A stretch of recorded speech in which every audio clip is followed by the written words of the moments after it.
सबको पानी खरीद कर लाना पड़ता है आरओ से। ये प्राथमिकता है कई लोगों की, बहुत बड़ी प्राथमिकता तो नहीं बताऊंगा मैं, पर पीने की पानी की प्राथमिकता, अच्छे स्वास्थ्य की प्राथमिकता, आज इतनी बहुत ही बड़ी दुनिया को हिला देने वाली महामारी और एक जो संकट आया था, तो ये जो हमारे यहाँ उसको फाइट करने के लिए कुछ भी उपलब्ध संसाधन साधन नहीं थे। यहाँ पर स्वास्थ्य के लिए कोई विशेष योजना रोजगार नहीं है। यहाँ मेडिकल कॉलेज के लिए तो बीते 10 सालों से हर राजनीतिक पक्ष ये घोषणा कर रहा है कि भंडारा जिले में, जो कि दूर दराज में हमारा महाराष्ट्र का एक आखिरी छोर है, तो यहाँ पर स्वास्थ्य के लिए आज तक मेडिकल कॉलेज कोई बहुत बड़े नेता कर नहीं पाए। यहाँ पर रोजगार की, जो कि बहुत ही रॉ मटेरियल उपलब्ध होने के बावजूद भी उसकी व्यवस्था नहीं कर पा रहे हैं। शिक्षा की बात अगर करें तो आपको मैं तो बहुत ही दुविधा के साथ बता दूं कि जो वंचित और नीचे तबके के लोग हैं, ये तो सरकारी स्कूलों में पढ़ते हैं, या तो फिर जिला परिषद के स्कूलों में, या फिर कई अन्य ऐसी स्कूल है जो कोई ग्रांटेड स्कूल होती है। बट इनकी अवस्था आप देख लेंगे हमारे क्षेत्र में, जो कि आज स्पर्धा के युग में, कंपटीशन के युग में बच्चे अगर आगे बढ़ना चाहे, उसके लिए कोई व्यवस्था अच्छी नहीं रखी है। तो मेरे इलेक्शन लड़ने के सबसे पहले तो यही 3 प्रमुख मुद्दे होंगे: स्वास्थ्य, शिक्षा और रोजगार। जैसे देखा जाता है कि धान खरीद केंद्र है यहाँ पर, और धान उत्पादन भी बहुत है किसानों के प्रति। ऐसा लगता है कि किसानों को कुछ मुआवजा मिलता है? धान खरीदी की ऊपर भी बहुत सारे यहाँ पे ऐसे भ्रष्टाचार मौजूद है, क्या है?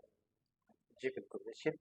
हमारा भंडारा गोंदिया जिला चावल के लिए, धान के लिए पूरे दुनिया में फेमस है।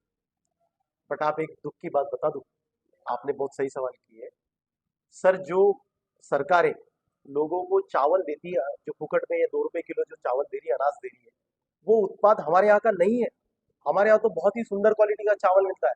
तो सरकारें हमारी जनता के साथ, यहाँ के सम्मानीय सांसद चाहे आज के हो या कल के हो या परसों के हो, जो हो चुके हैं, उन्होंने कभी इस बात की ओर ध्यान नहीं दिया।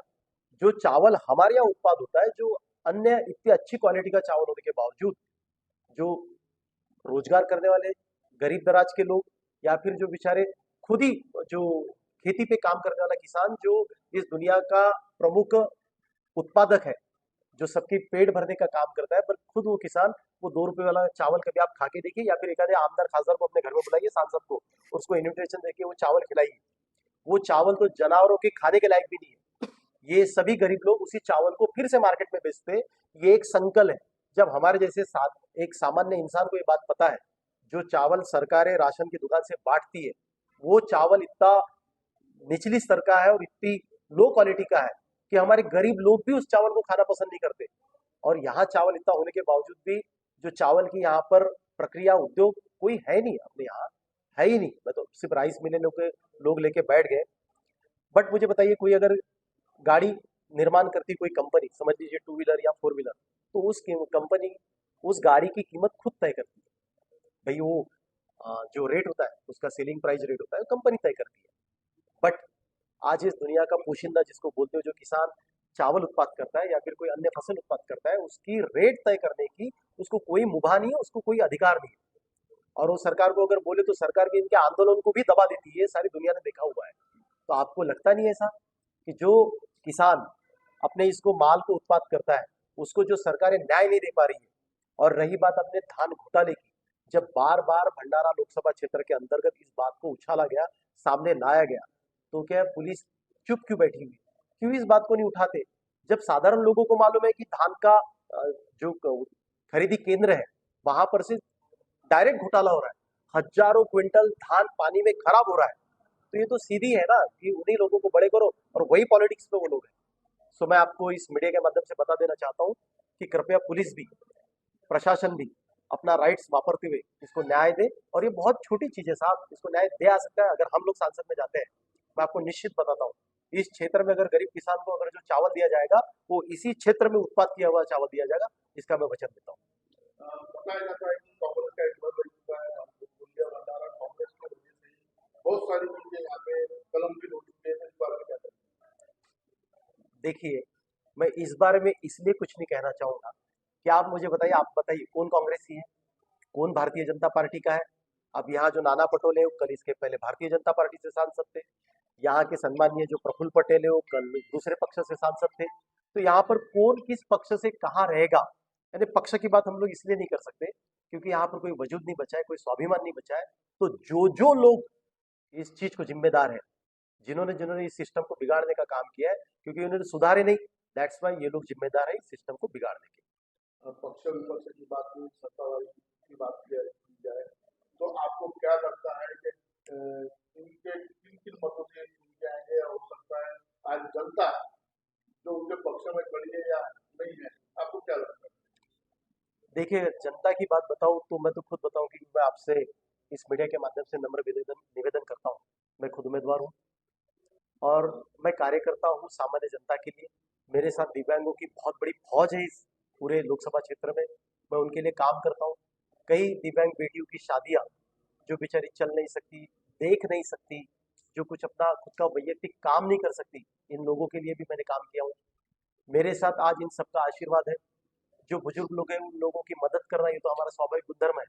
और समाज में काम करते करते एकलव्य सेना के माध्यम से बीते 16 सालों से हम लोग यहाँ पर एक सामूहिक विवाह की एक चळवळ भी कर रहे हैं। और शिक्षा का प्रभाव, शिक्षा का प्रसार प्रचार पूरे सामान्य जनजाति में हो, वंचित घटकों में हो, इस घटकों में हो, इसलिए हम लोग एकलव्य सेना के माध्यम से यह पूरा प्रसार प्रचार पूरी लोकसभा क्षेत्र में निचले तबके लोगों के लिए कर रहे हैं। ये हमारा बहुत एक अच्छा काम है। इस काम को देखते हुए निश्चित ही जनता, मैं दूसरों की बात बोलने के अलावा इसी माध्यम से चाहूंगा कि हमको चुन के देंगी। और श्रद्धेय बाला साहब जी आम्बेडकर, जिन्होंने मेरे इस कार्य पे विश्वास रखकर मुझे वंचित बहुजन आघाड़ी की जो टिकट दी हुई है, इस टिकट को ये जनता न्याय देगी। इतना ही बोल के मैं आपको अपनी बात बता रखूंगा बस। चुनाव के परिणाम में, चुनाव के माहौल में अगर आप चुन के आते हैं, तो सबसे पहले आपका जनता के लिए क्या कर्तव्य है? जी निश्चित, मैं जमीन से जुड़ा हुआ कार्य करता हूँ। हमारे क्षेत्र में ऐसे कई बुजुर्ग लोग हैं, मैं चुन के आता हूँ तो मेरी पहली प्रायोरिटी होगी कि जिसकी भी उम्र 60 वर्ष हो चुकी है, उस पूरे बुजुर्ग व्यक्ति को केंद्र शासन एक मिनिमम 6,000 रुपये प्रति माह पेंशन दे। ये मेरी पहली प्राथमिकता होगी। दूसरी प्राथमिकता होगी, हमारे क्षेत्र में इतने रोजगार होने के बावजूद भी अगर हमारे बेरोजगार युवा यहाँ पर काफी तादाद में फौज है, तो मैं चाहूंगा कि जो भी बेरोजगार युवा है और जो राशन कार्ड धारक है, उस पूरे बेरोजगार युवाओं को केंद्र शासन एक मिनिमम 5 लाख रुपए का कर्जा कोई भी शर्त न रखते हुए दे, ताकि वो अपनी रोजी रोटी की और अपने रोजगार की अ, निर्माण कर सके और उसको स्टार्टअप कर सके। आखिर जनता के लिए आपको क्या एक संदेश होगा और क्या एक अपनी वो करेंगे? जी, मैं जनता को संदेश अच्छा देना चाहूंगा कि हमारे क्षेत्र में कई लोग जातिवाद फैलाते हैं, नफरत की बातें करते हैं। मैं तो चाहूंगा, हम लोग बचपन से, तो हमारा जन्म यही हुआ है इस क्षेत्र का, बहुत ही अच्छी जनता है हमारे यहाँ की और बहुत ही अच्छा माहौल है। तो मैं सबको शुभकामनाएं देना चाहूंगा कि जब सभी अच्छा है तो इन राजनेताओं की बातों पे विश्वास न रखते हुए हम आपस में भाईचारा बनाते हुए अपना जीवन यापन जैसा पहले से कर रहे, उसी तरह से आगे कैसा और अच्छा सकारात्मक दृष्टिकोण से करते हुए इसको आगे कैसे बढ़ा सकते हैं, इस बात की और ध्यान देंगे। ना कि कोई हमारे धर्म के बारे में बात करे, ना ही हमारे कुछ ऐसी अलगावाद की बात करें जहां पर लोग आपस में लड़े, आपस में दुश्मनी हो। हम प्रेम से रहने वाले लोग हैं और हम प्रेम में ही विश्वास रखते हैं। मैं इस टीवी चैनल के माध्यम से सभी लोगों से अपील करूंगा कि जब मुझे वंचित बहुजन आघाड़ी ने इतनी बहुत बड़ी जिम्मेदारी दी और भंडारा लोकसभा की टिकट दी हुई है, तो मेरा जो चुनाव चिन्ह है किसान, जो सामान्य किसान को अ, एक संदर्भित करता है, मजदूर को, मच्छीमारों को और अन्य वो घटक जो सभी लोग अपनी रोजी रोटी के लिए सुबह से उठकर रात तक जद्दोजहद करते हैं, उस सामान्य प्रति के किसान को, जो आज का मेरा गन्ना किसान जो सिंबल है, इस गन्ना किसान सिंबल को बहुमत देकर हमारी वंचित बहुजन आघाड़ी को जिताए, ताकि मैं अपने यहाँ के सामान्य जनता की आवाज संसद में पहुंचाऊं। यही विनंती। धन्यवाद। का होतं काही विषय अजून कुठले काही? नाही, स्वाभाविक आहे निवडणूक, पण असं काही कठीण तुमचा काही दुसरा काही क्रॉसवाला असेल तर मदत म्हणून, बाकी काही नाही.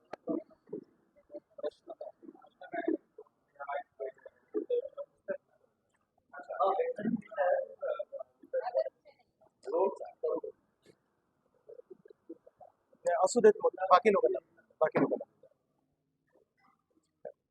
थोड़ा आवाज दरवाजा टिकून द्या थोडासा.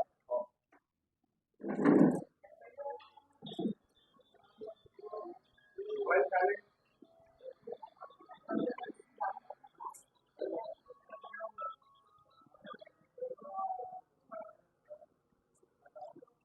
नाही तो स्टिकर नाही ना. हो. नाही स्टिकर दुसरे आहे.